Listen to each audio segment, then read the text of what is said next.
പഠിച്ച വ്യക്തികളാണെങ്കിൽ ഈ കാല് വെച്ച് കഴിഞ്ഞാൽ ഇവിടത്തേക്ക് ടച്ച് ചെയ്യാനുള്ള പോസിബിലിറ്റി കൂടുതലാണ്. കാരണം എന്തുകൊണ്ടാണ്? ഇതിൻ്റെ ഹൈറ്റ് കുറവാണ്.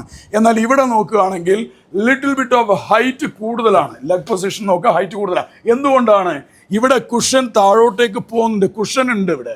എന്നാൽ ഇവിടെ എന്താണ്? സ്റ്റാഗ്നന്റ്, അതായത് ഒരു രീതിയിൽ പോലും ഇവിടെ കുഷനോ കാര്യങ്ങളോ ഇല്ല. അപ്പോൾ ദ പോസിബിലിറ്റി എന്താണെന്ന് പറഞ്ഞു കഴിഞ്ഞാൽ ഒരു പ്രീമിയം പ്രൊഡക്റ്റും ഒരു ഓർഡിനറി പ്രൊഡക്റ്റും ഒരു സ്റ്റാൻഡേർഡ് പ്രൊഡക്റ്റും ഒരു പ്രീമിയം പ്രൊഡക്റ്റും പറയുമ്പോൾ ആ പ്രൊഡക്റ്റിൻ്റെ ഡിഫറൻസ് ഫീച്ചറിലൂടെ അതിൻ്റെ ബെനിഫിറ്റിലൂടെ കടത്തി വിടാൻ വേണ്ടി പറയണം. ചില ആൾക്കാർ ഫീച്ചർ മാത്രം പറയും, ഇത് വുഡാണ്, ഇതിൽ കുഷൻ വരുന്നുണ്ട് എന്നുള്ള രീതിയിലല്ല. അവർക്ക് എന്താണ് അതിൻ്റെ എഫക്റ്റ്, അവർക്ക് എന്താണ് അതിലൂടെ കിട്ടുന്ന ഒരു പെയിൻ അല്ലെങ്കിൽ അവർക്ക് കിട്ടുന്ന ഗെയിൻ. ഒന്നില്ലെങ്കിൽ പെയിൻ പറഞ്ഞിട്ട് ക്ലോസ് ചെയ്യാം, അല്ലെങ്കിൽ ഗെയിൻ പറഞ്ഞിട്ട് ക്ലോസ് ചെയ്യാം. ചില ആൾക്കാർ പെയിൻ പറഞ്ഞ് ക്ലോസ് ചെയ്യും, ചില ആൾക്കാർ എന്ത് ചെയ്യും?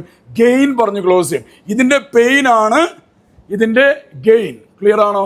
ഇതിൻ്റെ ഗെയിൻ ആണ് ഇതിൻ്റെ പെയിൻ. ഈവൻ ഒരു പ്രൊഡക്റ്റിൻ്റെ പെയിനിലൂടെ പറഞ്ഞ് അപ്സെൽ ചെയ്യാം. ക്ലിയർ?